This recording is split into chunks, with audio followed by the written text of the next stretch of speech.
Aujourd'hui, j'ai fait une bêtise en criant à mon voisin de sortir de mon jardin. C'est ce qui s'est passé aujourd'hui et mon partenaire en rit encore. Afin de planter le décor, je dois expliquer l'agencement de notre maison. Notre maison se trouve maintenant à côté d'un complexe d'appartements. Lorsque j'emprunte mon allée, je passe devant 12 patios individuels qui se trouvent tous derrière une clôture.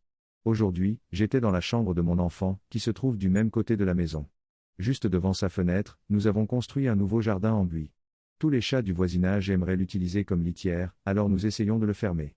J'ai enlevé le couvercle pour pouvoir ajouter quelques plantes au jardin et je n'ai pas eu l'occasion de le refermer. J'étais dans la chambre de mes enfants et j'ai entendu des bruits à l'extérieur et j'ai crié « Sortez de mon jardin !» Je lève les yeux et je vois que mon voisin est en train de nettoyer son patio. Immédiatement mortifié, je crie « Désolé pour ça. J'ai cru que vous étiez un chat. » Ils n'ont pas répondu. C'est une excellente façon de commencer la journée. C'était comme une scène d'une comédie maladroite. Mon partenaire, mon enfant et moi avons bien ri. Trop long. Je n'ai pas lu. J'ai pris mon voisin pour un chat dans mon jardin. J'ai crié fort, sortez de mon jardin.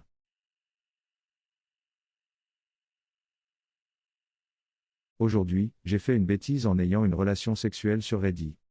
Ok, c'est arrivé il y a quelques jours. Je suis sorti d'une relation il y a environ 1 an et j'ai cherché impulsivement sur Reddit.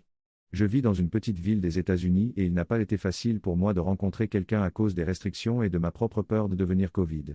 J'ai fini par trouver une fille qui m'a semblé assez intrigante.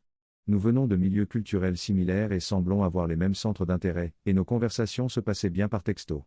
De plus, elle se trouvait à 15 minutes de chez moi. Nous avons fini par nous rencontrer en personne et les choses ont commencé normalement. Nous nous sommes détendus, avons dîné et regardé Netflix. Soudain, elle a commencé à me toucher avec insistance. Étant donné que cela faisait un certain temps que personne ne m'avait montré de l'affection, je suis tout à fait d'accord.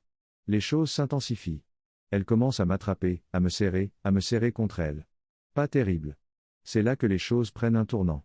Puis elle commence à parler du viol dont elle a été victime. Lors de notre premier rendez-vous, je me dis ok, essayons de ne pas parler de ça, c'est déprimant et ce n'est pas quelque chose dont je me sens à l'aise de parler, du moins pas maintenant. Alors la conversation s'oriente vers le fait qu'elle avait l'habitude de s'automutiler.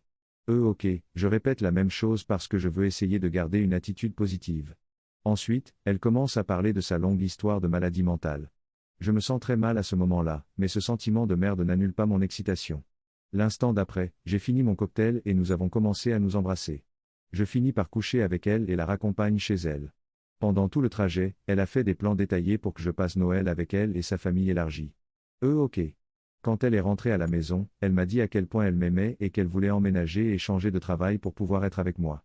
Je n'ai rencontré cette personne qu'une seule fois. Maintenant, je ne sais pas comment lui dire que je suis un peu mal à l'aise à l'idée de la revoir.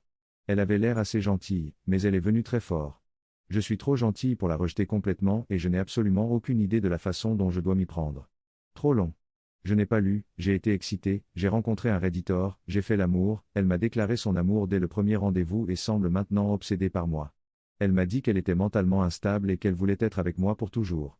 Apparemment, des plans ont été faits pour que je rencontre sa famille et que je passe Noël avec eux.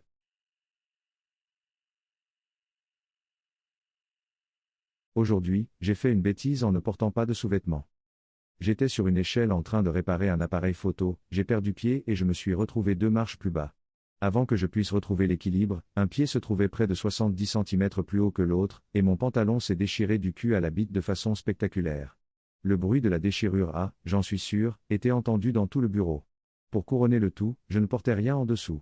Tout est sorti et j'ai senti la brise agiter les poils de mes testicules. Maintenant, au moins une personne a vu mes parties intimes.